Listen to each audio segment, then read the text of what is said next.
fucking first cut. Golly. What's going on, YouTube? Rick here.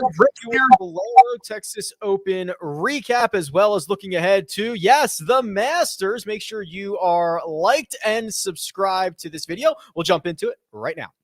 Welcome to the First Cut Podcast. I'm Rick Gaiman. That right there, Mark Immelman, coming to us all the way from Augusta, Georgia. You're there, Mark. How's it going? I wore my only Green Masters sweater for the trip up here to Augusta. It was a nice drive, not very much traffic through Atlanta, which is always good. And got to the golf course, had a little quick look around, and it's in sensational shape. We've had sort of a dry-ish lead up to this. There were a lot of rain last week and cold. So dry and cold, so the grass has got a little sheen about it already, which is nice. Not all the blossoms are out, but there's going to be some warm weather, so those may pop later in the week. Then we've got some cold weather and some wind over the weekend. So it's going to be a fun one, I'll tell you what. And we are already seeing golfers out on the range. And Mark, one of them, Tiger Woods. Now, he gave us a little bit of a warning so that we did not have to track the plane this morning, because he tweeted out Sunday morning, I will be heading up to Augusta today to continue my preparation and practice. It will be a game time decision on whether I compete. He would then go on to congratulate Anna Davis, who won the Augusta National Women's Am, and wish good luck to all of the drive, chip, and putt contestants. Mark, Tiger has not fully committed. This sounds good. He didn't roll it out yet, but he hasn't fully committed. Well, I watched him a bit on the range, and he basically went through the bag. Hit some short irons in it, a few medium irons, a lot of those, and then hit a few long irons, a few fairway middles, and then unloaded a few drivers. Not one of them at full speed, I didn't think. And then the final one, or maybe the second to last one, he let go a little bit. And it was sort of the one got hit pretty well, and then went to go play the second nine. So out there playing 9 holes later on. And look, I'm curious as to what he's doing, because if he's nursing the knee, then I'd be like, okay, there should be a little less golf going on. But from what I'm told, I didn't see it. He was in a golf cart, so that makes a lot of sense. But I think maybe the decision about if the knee is good enough to go might have been made already. And now we're just biding our time. But who knows? I'll tell you what, if nothing else, it is the buzz of the place right now. You know, the Masters and the golf course, it grabs the lion's share of the storylines, but Tiger Woods is controlling the narrative right now. I'll tell you what he's doing, Mark. He's playing. This has been a marathon. Imagine if you were going to run a marathon in 4 days, Mark. You would know whether you were good enough to go right now. That's the situation that we are in with Tiger Woods. There is, unlikely anything that's going to change in the next couple of days. This guy's playing golf on Thursday morning. The only thing that concerns me, and this is just me sort of waxing a little bit, Rick, is that, he flew up today, so that intimates that he was flying back this evening when he was done, and then maybe traveling up here Tuesday for the Champions Dinner, which he was likely to do anyway. So if that's the case, he's done all the reconnaissance and stuff. There's been a lot of change to the golf course, I'll tell you that. The 11th and 15th holes, a lot has been made about the adjustments there to some sight lines off the tees and some lengthening of holes. But Vijay Singh mentioned to us, he's like, man, I feel like something's been changed on every green around this place right now. And he would know because he's played here so often. So I think there's been a lot of reconnaissance on the go by Woods. I'm curious that he's not in town already for good. So I don't know. Do I think he's likely to play? Yes, but if you ask me in about 15 minutes after I've had a glass of wine, I'll probably tell you no. So that's where we are right now.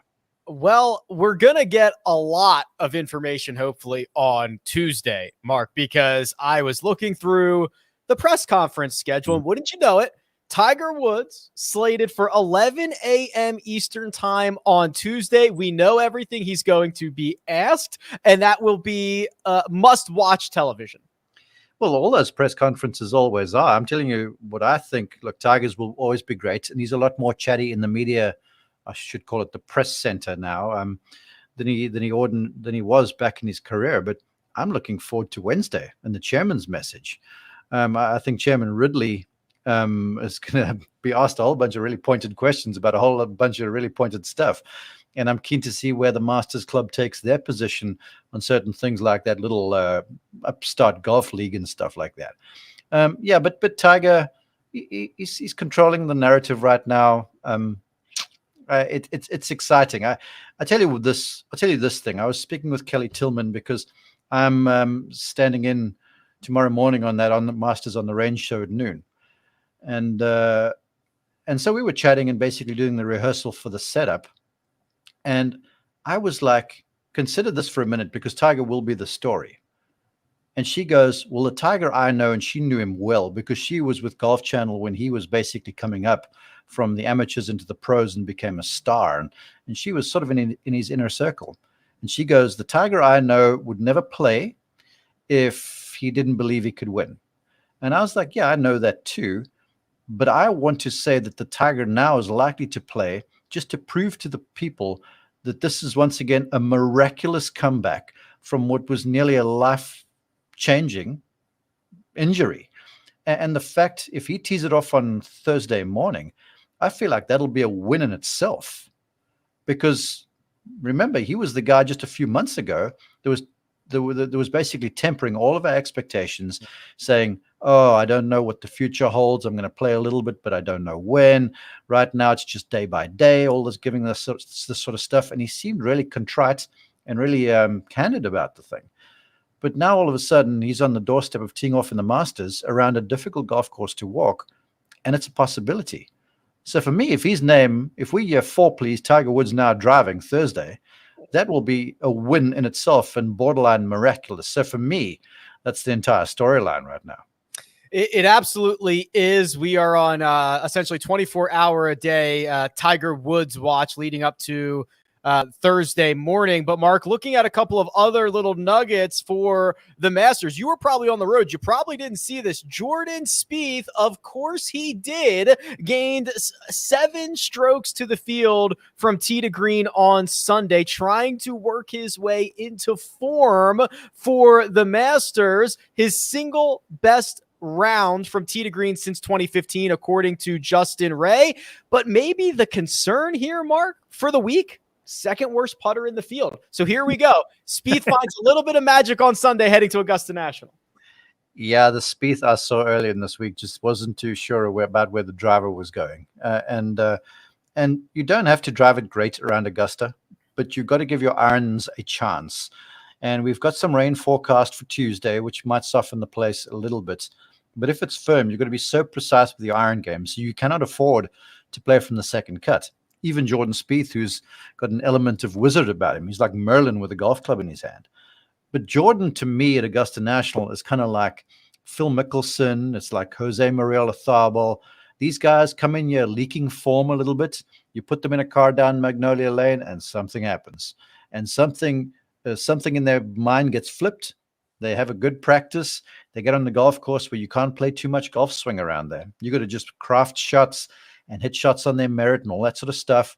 And all of a sudden, Jordan Spieth gets to doing Jordan Spieth stuff. And then you put together 1 or 2 rounds, and you suddenly start to believe that, hold on, I can contend. And I expect more of the same because this golf course, as you and I talked maybe last week or whenever it was, there's sort of a conundrum to it, and you figure it out. And once you have the recipe to play it properly, even if you don't have your best stuff about you, you can still cobble together a score if you know where and how to hit it, and certainly where to attack and where to defend. And Spieth knows that. So I wouldn't be surprised at all if he plays well next week. It would not shock me. Eyes and ears will be on Tiger Woods. Eyes and ears will be on Rory McIlroy, of course, trying to complete the career Grand Slam. But Mark, when I just zoom out here, it's Jordan Spieth, recent form, a bit questionable. We'll see. But the top players in our game seem to all be playing well right now. And guys that we might not have even thought were top players at last year's Masters or even 6 months ago, the emergence of Cameron Smith, the emergence of Scotty Scheffler. We are heading into Masters week with a crop of a dozen, maybe 18 guys that are playing their best right now. I mean, I can't remember it being this deep heading into a major championship. Yeah, that's a good call. And I'll tell you what, Cam Smith is a really good call. Just because he's played so well here before. He loves the place. The Australians do so well.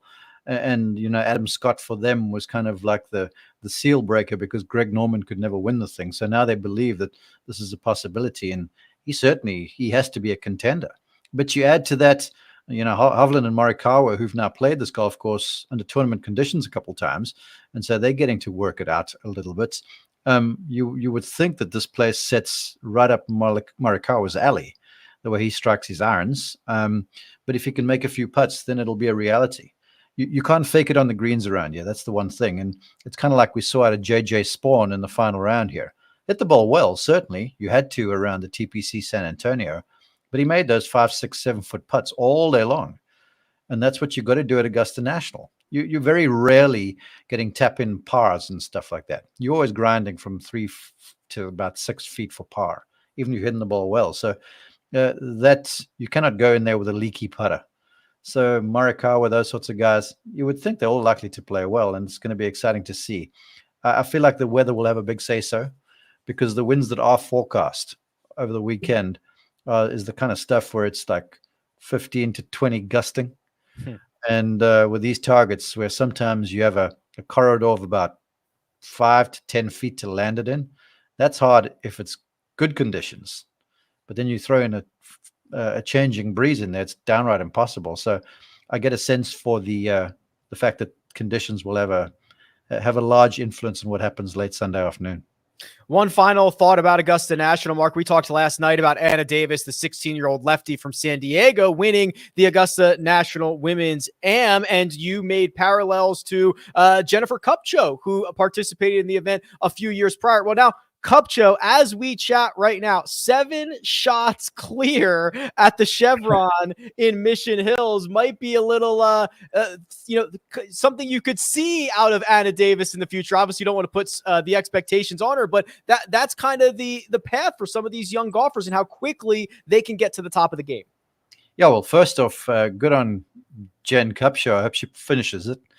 Because she hadn't had a win since that win, turned pro and sort of has had middling finishes. So what a way to crack the seal when you win a major championship. But you're right.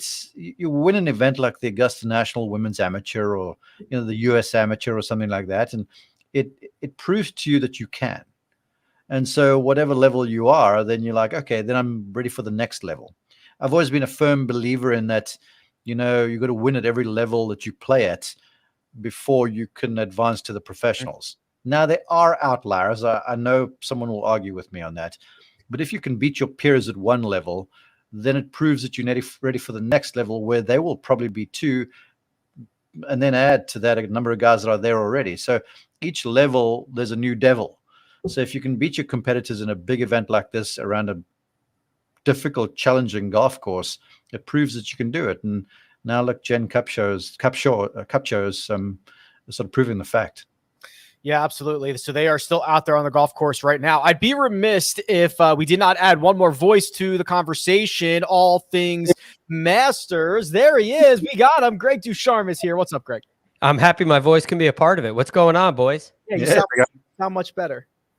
I'm feeling much better. So that was last week was, let's just say the timing was, it's better this way than if this was all, if that was all happening this week. So I'm feeling much better. I'm really excited for the week. It's going to be a jam-packed week, and it should be fun. And I am just so excited for this tournament. I'm so excited for JJ Spaun that he's going to have a chance to go play the Masters. I'm excited to see the changes to this golf course. I'm excited to see what happens with Tiger. And those things are, they set apart from the fact that we have, what is it, all the top 20 players in the world playing, and the list probably goes a little farther than that. I mean, this field is loaded with the best players in the world at the best golf course, at the greatest tournament in the world. I can't wait to see it. Yeah, we were chatting just for a bit here, Greg. The Tiger Woods non-committal but non-removing himself from the field was the news of the morning, and then we saw photos and we saw video. Tiger out there yucking it up with Billy Horschel, going through the bag, everything looking pretty good for the big cat. I'm firmly in the he's a go category. Where do you stand? He's a go. I'm in the 95% category here. And I was last week as well when I heard he played a practice round, and that really it pushed me way up there. Again, I mean, you go back to when the rumors came out that Joey LaCava was at Medalist and they were walking. That told me he intended on playing, and I think there's a difference between him deciding to play, and putting the tee in the first, and putting his tee in the first tee box, and actually competing. And those are two very different things. And when you talk about the hilly golf course, the challenge of the walk, potential weather we may get, a potential shutdown, which makes the schedule that much more difficult, those things affect his performance. They don't necessarily, in my opinion, affect the participation. And he really wants to play. And every piece of evidence that I've seen has been he's going to play. And again, that 5% I leave out there is for a setback. This is a guy who still has some back issues. He still has leg issues. We don't know what kind of other issues those injuries may have created, if any. And you don't know if he's going to wake up and feel the way he did in Paris in 2018, or at the President's Cup on Saturday morning when he was the captain and he just didn't play that day. Is he going to wake? That's where that 5% comes from. But everything else I've heard says, yeah, he's going. Do you think if we have a rain delay, Mark, every golfer will go to their car and play on their cell phone like Hideki Matsuyama did before he came out and just scorched earth on Saturday last year? No. I'll tell you why, because the facilities for the players are just so great. I mean, the food in a lot of the players go to the caddy house. It's a wonderful place to hang out. There's tables in there, guys playing cards. The food is fantastic. It's just a great spot, and you just walk out the door and you're right on the tournament practice facility. So Decky, well, that's sort of what he does because he keeps to himself a lot. But so I don't think the players will. I wanted to say, if you talk rain delays, because we got some chilly weather, to add to Greg's 5%. You know, if you got a gimpy leg and a tender back, and then it's cold and a little raw outside, that doesn't help you very much. You know, lean muscles and mobile muscles support bone structure, obviously. So again, I'm not trying to be some negative guy that's throwing water on your parade. I'm just saying that could have a bit of an influence on what might happen later in the week when the weather cools down. We'll get some warm weather there. We'll cook it up. We'll send it over. We'll make sure Tiger's all ready to rock and roll. I'm very, very close to declaring it Masters week, but we've got to give JJ Spaun his due. We're going to talk about JJ. We're going to go through our best bets. We'll talk about our one and done selections. But first, we're going to take a quick break and hear a word from our partners. And we're back. JJ Spaun wins the Valero Texas Open at 13 under par thanks to a Sunday 69 that included a, double bogey on number one, Greg. He tried to play himself out of this on the very first hole of the day. He would make birdies at 6, 8, and 9. And I'll tell you what, he looked pretty darn steady coming in as the rest of the field was struggling around him.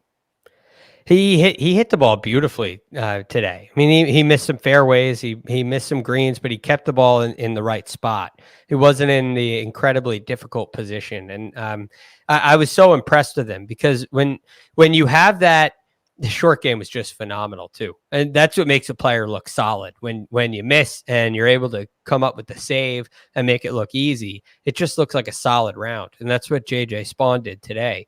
But I was so.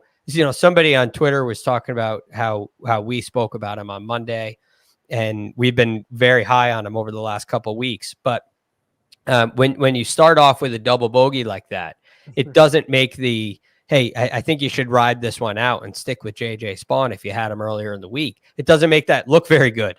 But he stayed so steady and so strong. I mean, this is the first time this has happened on the PGA Tour since 2008. We all remember who did that. Tiger Woods. He made a double on the first hole in the final round and won. It hasn't happened since then. So that is a major, major setback. And he was able to stay steady, calm the ship, and let the birdies come on their own terms. There was no panic in JJ Spaun today, which was really impressive. He's going to move up to the number 10 in the FedEx Cup standings. And even more importantly, Mark, he's punching his ticket to Augusta National. He's in. So he will be the 91st player in the field. And outside of maybe his tee shot on 18, where he just yanked it into I don't even know what type of area it was. That area is unknown, Rick. Unknown, yes. The native areas of what I believe. Guts to get there. That's right. It is. I thought JJ was impressive, and this is a guy who has battled the misdiagnosis with his diabetes, and it's just been a lot to throw at him. And when you looked at the top of the leaderboard, Mark, it was a lot of guys trying to get that breakthrough victory. Spaun's the one who comes out on top. Yeah, a couple things. I've been on the putting green at Augusta National Monday morning, Masters Week, when the winner from the evening before arrived after registration and stuff. And they are beaming from ear to ear. And it's not just the victory. Look, that's important because of all of the stuff that comes alongside of it. But just to make it to the Masters is such a big deal. And this will be his first one. So, I mean, I got to tell you right now, he's got some media commitments that they're doing right now and thanking volunteers and all that sort of stuff that you do as a champion after you've done with the television.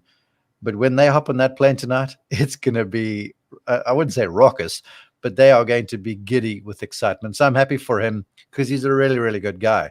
But to build on your point about the other guys all having a shot, yeah, it was. The golf course was there to be had, and we saw some guys early. You mentioned Spieth. He went out there and did 67, and Corey Connors, I saw, shot 67, and there were a few guys who put together good scores. Adam Hadwin. So it was there to be shot, but just sadly, the last few groups just didn't put any pressure whatsoever. And it was essentially, look, Spaun doubles the first, but if you double the first and you get run over by 10 guys that have started with 3 birdies, then it's like the impossible hill to climb. But no one really was doing anything. So it was almost like who was going to survive with the least issue coming in, and that was JJ, because he hit the ball, he struck the ball well, but man, he just kept footer after 5 footers. He made a beauty there on 17 even, just to maintain the 2-stroke lead, to sort of give himself a little wiggle room there coming down the last. Yeah, he was rolling seemingly everything into the middle of the cup. And Greg, you look at some of the other guys who kind of struggled, like the cracks in the game when you're in these pressure moments playing for the high stakes. I mean, Dylan Fratelli did not have himself a good day. A 73, 1 over par. He drops to T8. My buddy Bo Hostler did not have a good day. He'll be the first to tell you that. An even par round of 72. You could physically see the stress in the moment on a lot of these guys' games. They played so well for 63 holes, and you still got to finish it off. Sometimes when you're in that position where you're right near the lead at the start of a round, and all of a sudden it whittles away a little bit, or your game feels like it's not really performing, you're expecting to not really be near the lead anymore. And you're still near the lead, and you still have that expected pressure of I can still win this thing, but I don't quite have it, and it compounds things into this pressure without your A game, and you never really. And that's what I think you see out of Fratelli, out of Bo Hostler, out of even Matt Jones on the second 9, when he's all of a sudden he's in the lead after going out in 5 under.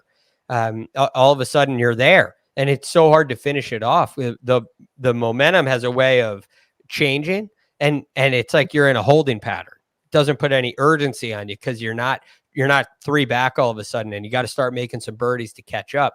You're just kind of waiting for someone to make a move. Ultimately, JJ Spaun did, and nobody else could find that gear to go catch him. Let me add one more voice to our foursome here. Kyle Porter, KP, welcome. What up? What's I have going no on? idea if I'm on the right microphone. Yeah, you sound good. Okay. I thought you guys needed my Dylan Fratelli takes, so here I am. Yeah, how about this? You want to talk about JJ Spaun or Tiger Woods, which is a question no one has ever been asked before. Tiger looks good.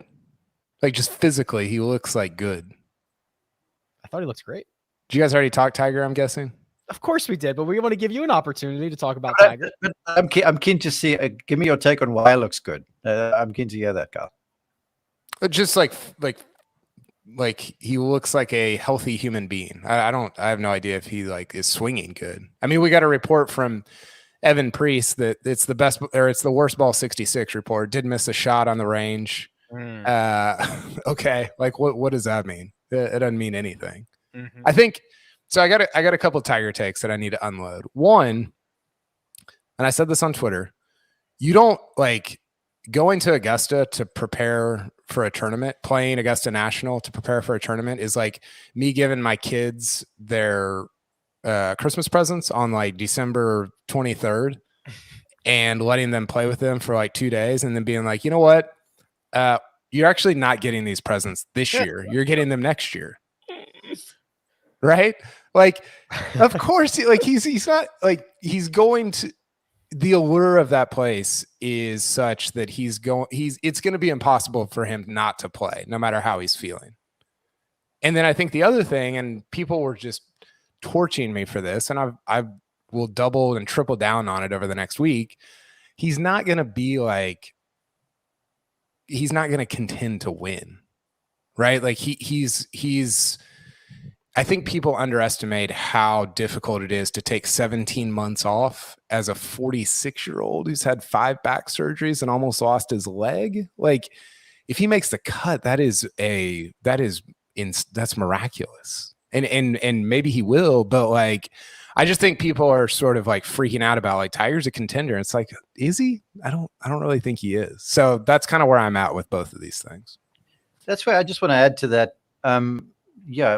The sensible opinion would say that Tiger's not going to contend just because of everything he's gone through. But remember I mentioned at the top of the show that I feel like the weather on the weekend with these winds and stuff that we're expecting, that are forecast, look, it might not show up. I feel like that's going to throw the cat amongst the pigeons in the big way. And that's when if you know how to play this place and you're just lurking around the show, you could suddenly find yourself in contention. Now, I'm not saying that's likely to happen with Tiger Woods, but it may be something you want to pay attention to, because when you get gusty breezes and stuff around there, you saw what happened to Francesco Molinari and Tony Finau and Brooks Koepka, and then there was one Tiger Woods lurking around the show who suddenly stumbled himself into another green jacket. So I'd be Tiger Woods. The guy's proved me wrong so many freaking times. I'm not going to do it again. Okay, I really am not. If there's one reason why he would perform well, it's his head. It's his smarts. Right, it's the tact, and I don't know how long that can last. So, Kyle, I completely understand where you're coming from, and I definitely wouldn't torch you for it. I always wonder if this is a Fred Couples scenario where and I know that those guys were playing on PGA Tour champions, but there are some players who have had the ability to step up here more so than anywhere else. And I think it's because it asks for so much thought, so much tact, and it can give you, if you play the holes the right way, it actually gives you a wider margin for error. But if you play from the wrong side, it gives you no margin for error. So that's why knowledge is so important. Understanding is so important, but it still requires execution. Totally, and I think that. I think people keep comparing this to 2019. It's like, oh, he proved you wrong then. It's like, yo, he had like 2 year or a year and a half of building up to that, right? Like, I think people act like 2019 came out of nowhere, and it's like, he hit it great at Riviera. He hit it great at Mexico. He hit it great at like 3 or 4 places that he played that spring leading into the Masters. And people act like, oh, he just showed up after a year off or 2 years off. No, he had like hit the ball great. He had won after that comeback. I mean, the Tour Championship. He won the Tour Championship. If you look at his first few starts in 2018, this was like the start of that comeback. He goes T23 at Farmers, miscut at Genesis, and 12th at Honda Classic. Those are his first 3 starts in 2018 after a ton of time off in 2016, 17. And this was like the most recent big comeback. And that's I think the Farmers T23, like, I think that would be like a win for him this week if he plays this finishing T23. And I agree with Mark, like, he's wise enough and smart enough around that place that is not out of the question. I just get a little bit like leery of people being like, he's there to win. Like he's got this. And it's like, maybe, but that's a lot to ask of a 46-year-old who almost lost his leg 14 months ago. Kyle, I'm here with you. I think when he tees off Thursday morning, I'm now saying, like I said to Rick earlier, you can convince me one way or the other, and I'll go in both directions. When he tees off Thursday morning, it could arguably be one of the greatest wins of his career, given where he was over a year ago. Think about that for a minute. Even 6 months ago, when the guy's still on his back and could barely walk. I mean, teeing off Thursday morning is downright miraculous. I totally agree. And a great story, worthy of celebration. The professional prognosticators out of Las Vegas are essentially have it at even money right now, Greg, for Tiger Woods to make the cut. What side you want on that one? I'll take it. I want him to make it. I think I'd say he's going to make the cut. I think it'll be a higher cut. I mean, it looks like Friday. 20-mile-an-hour wins out of the West. 20-mile-an-hour wins. Now, the one thing is, this could be another Players' Championship scenario. If Thursday is bad and you get a lot of thunderstorms and a wave misses, the draw could be a huge deal in this event again. So what side of that is Tiger on? My prediction would be Tiger would be early, late. He always goes early, late. They won him Friday afternoon at Augusta. That's right. Right. So you figure Tiger's early, late. So if do they get that round in, or does that round have to start on Friday at some point in the wind, and then another wave gets an advantage? I don't know. I don't know how that's going to play out. I don't know yet how severe those thunderstorms are going to be. If a wave, or if everybody can finish round one on Thursday, if it's a portion of it, but that could be a real deciding factor in my answer there. But all things being equal, I think you're going to see a rather high cut number, and I think that means Tiger's going to make the cut. Hopefully play the weekend, but he'll make the cut, I think. Yeah, 91 in the field now with JJ Spaun, top 50 and ties. I see a scenario in which Tiger probably gets worse every single round, right? I think he could come out, shoot 72, make the cut, and then you start to see what kind of wears on him as the week goes on in multiple competitive days in a row. So we'll keep an eye on all that.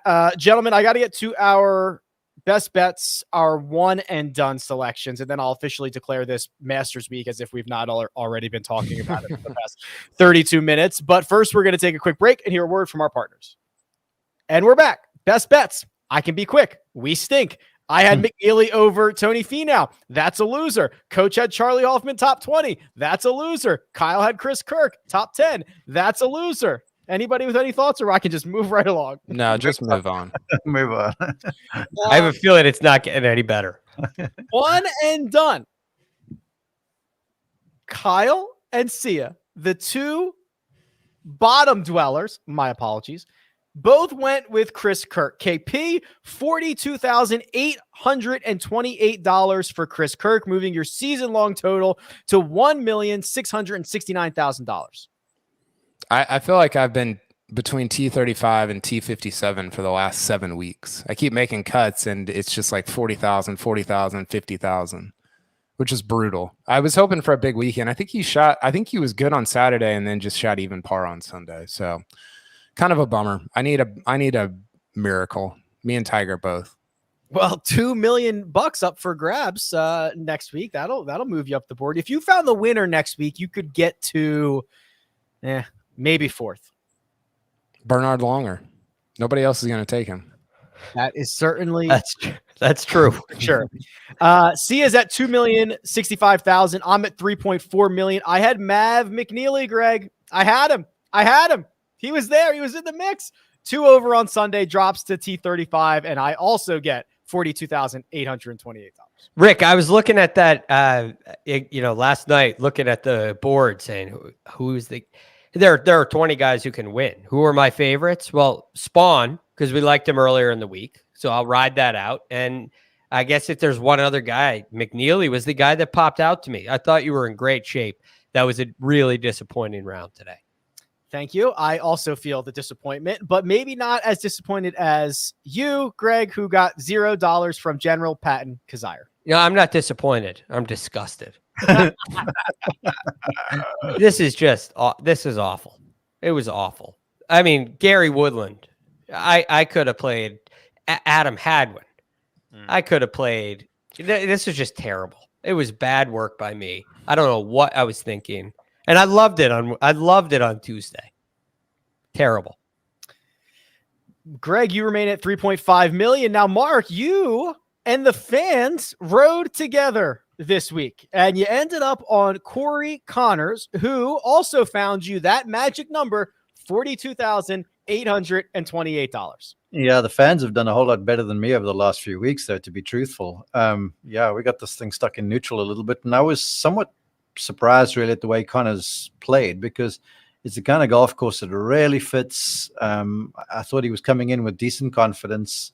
And all of a sudden just kind of was sort of stuck in neutral, then had a horrid Saturday, came back, was sort of halfway respectable today, but the 42 on my behalf was a little disappointing, and I'm sure the fans kind of feel the same way.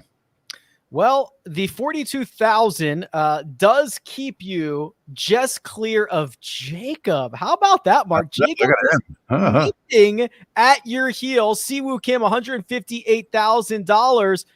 Just a $26,000 difference over $5.2 million at the top. Wow, pretty good. Yeah, Jacob's been on a bit of a run here of late, and the problem for me is that I've went with some blue chippers over the last few weeks that got me next to nothing. So we need a big Masters if anything is for sure. Yeah, Jacob, come in here because you. Jacob, what a pick! Yeah, so let's look at Jacob's run here. So once Jacob gave up on the season, he took Adam Hadwin, Kevin Kisner, Siwoo Kim over the last 3 weeks, got $1.7 million over the last 3. This is still part of a run where he took Nikolai Højgaard. So that's the kind of part of the season we're in, Jacob. You've changed your strategy and you've flown up the leaderboard. Rick, it's the same strategy. It's the same strategy. You look right above that. Colin Morikawa, $0 at the Players. Yeah. Rory McIlroy, only $250,000. I mean, that's okay, I guess. I mean, I even picked Ricky Fowler at one point. I don't know what I was thinking in the past there. I think I've already got some bullets left in the tank. I know who I'm you picking. Put bullets in a tank? Yeah, I guess you do if you're Jacob. Hey, that might be your problem. And Mark always talks about it. I'm looking forward to next week having that chaser's freedom. I don't have the target on my back in the come Masters week, so I can just make a pick. Hopefully, I'm different from you guys, and we can get ahead. Jacob is knocking on the door of taking the lead. He has a combined $0 from Abraham Answer, Sung J M, Ricky Fowler, Cameron Tringale, Victor Hovland, Bubba Watson, Nikolai Højgaard, no surprise, too big, and then Colin Morikawa. $0 combined from those guys. He's $26,000 off the lead. We got Cameron Tringale in there too, who known for making money. Jeez. Hey, Rick, I need you to let your boy Vic Hovland know that he's let me down a little bit there in recent weeks. I'm sure he will be quite upset about that, Mark. I'll pass it. Sure. Yeah, but you tell him anyway, okay? Yes. All right. We've got that's it. We've got nothing else to do. So I can now officially declare this Masters Week. Masters Week is open. Gentlemen, do you want to jump into this right now? Anything we need to talk about before we turn the pick? Because Monday we're going to do the full-on DFS preview. We'll do the mega preview pod. We'll do round by round. We got some special stuff cooked up for the week. Jacob, am I allowed to tease that now or no? Go for it. Tease it. Okay, so let me get the schedule correct here. On Thursday, there will be a Twitter space from 2 p.m. Eastern time till about 3:30 p.m. Eastern time. Also, we're going to do a live stream 2 p.m. Eastern on Friday, a little bit of a cut sweat. We'll be bringing all that fun stuff to you, along with our round by round recaps, the mega preview, everything good. So we're in for a big week here, gentlemen. And just the way it should be. Can I just tease my top 10 storylines for the week? Sure. I won't talk about them. I'll just roll through them, and we'll talk about them all early next week. Okay. Tiger. Okay. Good start. Very good start. Is that 1 or 10? Yeah. 1 through 10. Come on, Greg. Matsuyama on the mend. Mm. Course changes. 11 and 15. We'll go deep on that next week. Oh yeah. This is a little complex, but I think people are going to recognize that approach play is king at Augusta, and I think some of that is Bryson's struggles are a reminder that, and Mark's been big on this, you can't necessarily overpower the place. You have to be elite with your irons. Spieth's recent struggles, not great. Rory's slam, King Koepka, 64 strokes better than the second best major performer over the last 6 years. Insane. So good. Cam Smith, potential player of the year if he wins. Patrons return in full, like everybody. The culmination, the two of the 4 best players of the first quarter of the year are JT and John Rahm, and neither have won a tournament. So is this their week? And then is Scheffler a true, like, legit, this guy's the number one guy in the world? This will be the first time that he has to kind of defend that. So I think there's others you could throw in there, but those were my 10 for the week. Okay, we've got a lot to talk about. Want to hear something that probably doesn't matter at all, but I found interesting? You just summed up our podcast. Yeah. So I went back and I pulled the hole by hole strokes gained back to 2008. The best player on a single hole has been John Rahm on hole number 11. Mark, that's a tough hole. Well, yeah, if you play 11, 1 or 2 under for the week, you're gaining at least 4, I would say. And with it now, it's being stretched to 520. I think with the teeing ground move to the left-hand side is a nod to Bobby Jones, in that Jones designed Augusta National, as an ode to the old course at St. Andrews, where it lets you drive the ball, and if you're prepared to challenge trouble, you get the best angle into these demanding greens. And with the old teeing ground, everything forced your eye line to the left. Now they've removed some pine trees down the right, and with the teeing ground to the left, you've got a better tee shot down the right-hand side, which gives you a flatter lie, because normally the ball's above your feet with the water on the left-hand side. So now you've got a flatter lie, so essentially you've got an easier approach shot in there. So that all being said, 520, I mean, the thing's nearly as long as number 13, but I think plays harder. And I think that's going to be more of the same, because with a westerly wind, it's going to be a handful. So if you play that sucker even par, gaining strokes in the field. John Rahm in his last 20 rounds at Augusta National is gaining a half a stroke per round on number 11. Nick Watney destroys number 15. The third one, this might come in handy, Greg. Brooks Koepka on 18 gains a third. Would be a pretty good time come Sunday afternoon to gain about a third of a stroke to the field on 18, wouldn't it? I think so. If he has it his way, it won't matter. I'll tell you that. But that's not surprising. It's not surprising when Brooks Koepka's name comes up in a major championship conversation. I'm so glad he's healthy. I feel like this is the first major we've seen since 18 where this is the real Brooks Koepka. I feel like 19 and 20 was just riddled with injury, and it was still phenomenal performance. So I am fired up. I can't wait to see what he does this week. I am sure as I'm standing here that he's going to be a factor come Sunday. I'm intrigued by Brooks right now. The health is a big deal. It looks like he's sort of got the ball striking under control a little bit. But he and Jeff Pierce better get busy on the greens, because I've been unconvinced. And he's hit some putts that have just not been good. It's not like they've missed, but they just haven't hit lines, I think, that he was intending. So if he's ironed out that, I could be very much on the Brooks Koepka train this week. Well, welcome aboard. Choo choo. You can join the party, Mark, on the Brooks Koepka train. All right. Any final thoughts? KP, anything else before we get out of here? I'm fired up. I feel ready. Sometimes I feel unprepared for the Masters. We got that long, like we had so many majors jammed into that 13 months, and I feel like the lead in has been good this time around. I feel ready for the event. No offense to the Valero, they can find another spot on the schedule for it. But what if there was a bye week leading in, like how they do the Super Bowl? You get the extra week of just interviews and build up and chatter, and it makes it a whole thing. What if we did that before the Masters? I don't know if I love that. I could see ending it on like Friday or Saturday, so you get a couple extra days, like they did with Farmers. I thought that was great. I mean, that was for a different reason, but it felt unique. It felt cool. Like it was good. And so I could see doing something like that leading into Augusta. I like giving them the chance to.